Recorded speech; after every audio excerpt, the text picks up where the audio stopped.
everybody. Welcome to a mic talk on a Thursday morning. You've done it again. You've tuned into Song and Sword on the YouTube channel. We're glad to have you. I hope you guys are doing well. I'm praying for you. As always, you guys are in my hearts, and I continue to receive all kinds of encouraging letters and text and people stopping by just to say we love you and we're praying for you, and it means so much. And this community of Song and Sword is growing, and you're a part of it. So thank you so much. Man, we just love you guys. God bless you guys. Hey, I want to get today to this idea of a crown. You've probably heard it if you've been around church at all. You've heard of when you get to heaven, you're going to get a crown. People even joke about, hey, you know, if you do good stuff, you're going to get more jewels in your crown, or, you know, you're going to deserve a bigger crown than everybody else. And where does this idea of getting a crown come from? Today, I want to go to one of the passages that talks about Christians receiving a crown. The crown that is mentioned in Revelation chapter 2. Remember Revelation 2 and 3, John is literally giving the words of Jesus to these 7 churches that are located in Asia. That's the ancient Roman province. It's modern day Turkey. I've been to 4 of these 7 locations and walked where these Christians walked. One of them is Smyrna. In the olden days called Smyrna, modern day Izmir, Turkey, a town of about 2.5 million people that's actually on the coast, right? So let me just read the words here, and we'll talk about this crown. You want a crown? When you get to heaven, you want a crown? I'm going to explain that to you. To the angel of the church in Smyrna, write, the words of the first and the last, who died and came to life. I know your tribulation and your poverty, but you are rich, and the slander of those who say that they are Jews and are not, but are a synagogue of Satan. Do not fear what you're about to suffer. Behold, the devil is about to throw some of you into prison that you may be tested, and for 10 days you will have tribulation. Be faithful unto death, and I will give you, here it is, I will give you the crown of life.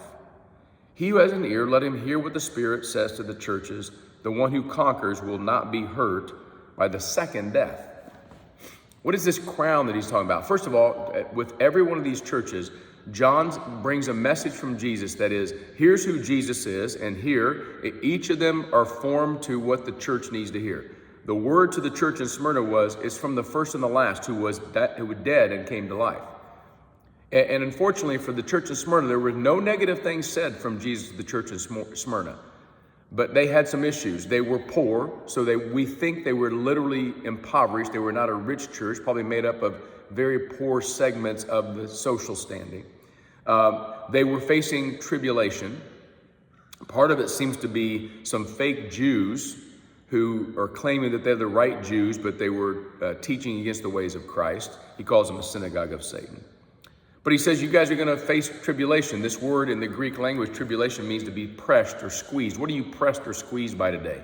Pressed by the pressures of a relationship or a broken relationship, or the fears that you have, or just mental illnesses and, kind of depression and stuff you're dealing with?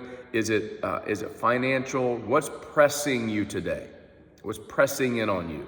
Fearful of some exam or something that's coming up? I don't know what it is, but the people in Smyrna, they were facing pressing tribulation. And so Jesus gives this word of encouragement. Hang in there.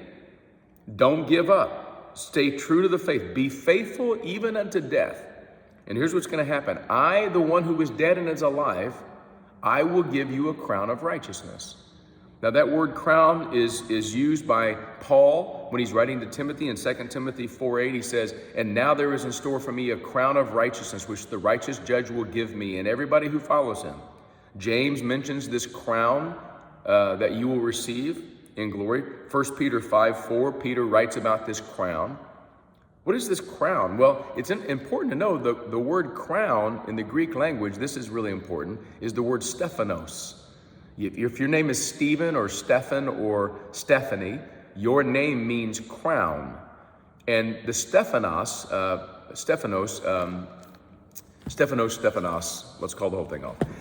Stephanos is the word for crown in the Greek language that literally was the crown that was given to the victor in whatever games there were going on, the Olympic Games. the Athenian games, the Corinthian games. By the way, this was not a crown of gold or studded with jewels. It's usually a crown made of some kind of wreath, like you've seen a laurel wreath that was placed over the heads of ancient competitors and Caesars. It's just a branch. It's in fact, the Corinthian games, you were awarded a celery wreath.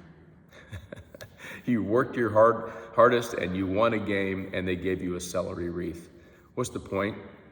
The point is, no matter what happens in your world today, you're going to get a crown. I don't know if it's going to be gold and gem studded like we think in our minds.